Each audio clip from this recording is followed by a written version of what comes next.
नमस्कार साथियों, आपका स्वागत है आपके अपने YouTube चैनल में। चलो अब शुरू करते हैं दिन भर की 20 बड़ी खबरें।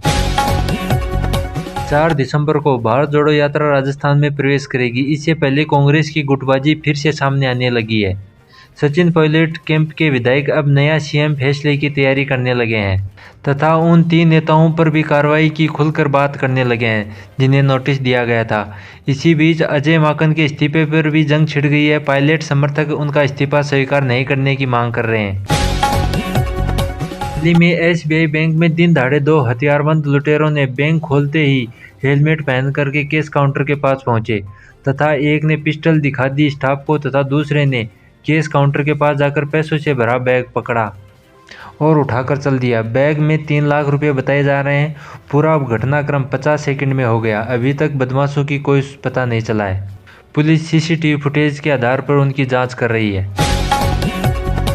Udaipur railway bridge blast case में नया खुलासा सामने हुआ है। रेलवे ट्रैक के लिए जमीन अधिग्रहण का मुआवजा कम मिलने के कारण वहां के स्थानीय लोगों ने यह साजिश रची है। पुलिस ने एक नाबालिग सहित 4 लोगों को हिरासत में लिया गया है। इसमें विस्फोट बेचने वाला भी शामिल है।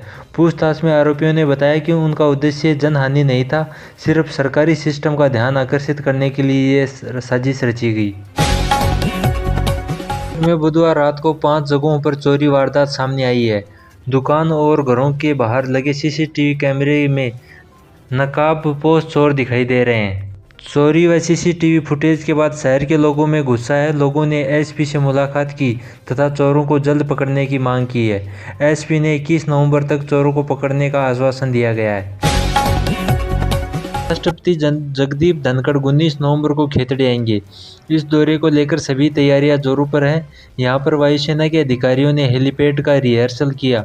यहां पर रामकृष्ण मिशन, अजीत विवेक संग्रहालय तथा विवेकानंद केंद्र कन्याकुमारी के तत्वाधान में भारत सरकार के सांस्कृतिक मंत्रालय द्वारा राजस्थान के सभी जिलों में यात्रा को हरी झंडी दिखाएंगे। राजस्थान रोडवेज बसों में नियमों की अनदेखी हो रही है। बसों में महिलाओं की 9 सीट आरक्षित सीटों पर पुरुष अधिकार जमा रहे हैं। हालांकि सीटों पर लिखा हुआ भी होता है, फिर भी पुरुष बैठ जाते हैं तथा महिलाओं को सफर में काफ़ी दिक्कतों का सामना करना पड़ता है। रोडवेज बसों के नियमों की धज्जियां उड़ रही हैं। G20 शिखर सम्मेलन में कनाडा के प्रधानमंत्री जस्टिन ट्रूडो और चीनी राष्ट्रपति शी जिनपिंग के बीच हॉट टॉक होते हुए देखा गया तथा दोनों के बीच बातचीत के बाद मीडिया में आने से जिनपिंग भड़क गए। सरकार ने कोरोना केसों में लगातार हो रही कमी को देखते हुए अब उड्डयन मंत्रालय ने उड़ानों में मास्क पहनना अनिवार्य वाली एडवाइजरी को वापस ले लिया है। अब राष्ट्रीय और अंतर्राष्ट्रीय उड्डयनों में मास्क पहनना अनिवार्य नहीं है। गुजरात में विधानसभा चुनाव के लिए आज बीजेपी ने 3 और प्रत्याशियों के नाम जारी किए हैं। आज बीजेपी के उम्मीदवारों की घोषणा की आज आखिरी लिस्ट है तथा कांग्रेस ने भी आज अपने 37 उम्मीदवारों के नाम की घोषणा की है। झारखंड के सीएम हेमंत सोरेन आज ईडी दफ्तर पहुंचे तथा ईडी ने आज उनसे पूछताछ की।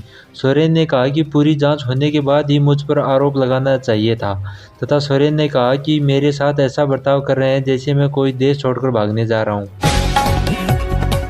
भारत जोड़ो यात्रा का आज 17वां दिन है। आज महाराष्ट्र के पातूर से शुरू हुई राहुल गांधी की भारत जोड़ो यात्रा।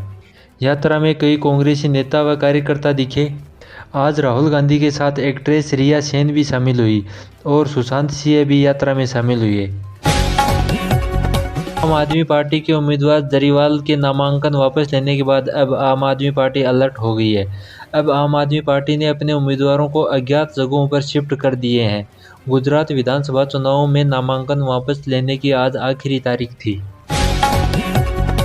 देश में लगातार कोविड-19 के मामलों में गिरावट देखने को मिल रही है।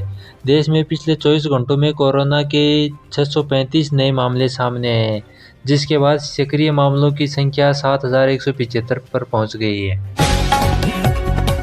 धन्यवाद साथियों, आपको ये न्यूज़ कैसी लगी? अच्छी लगी तो हमारे चैनल को सब्सक्राइब करें और बेल आइकन को दबाएं, जिससे आपको और अधिक लेटेस्ट न्यूज़ मिल सके। धन्यवाद।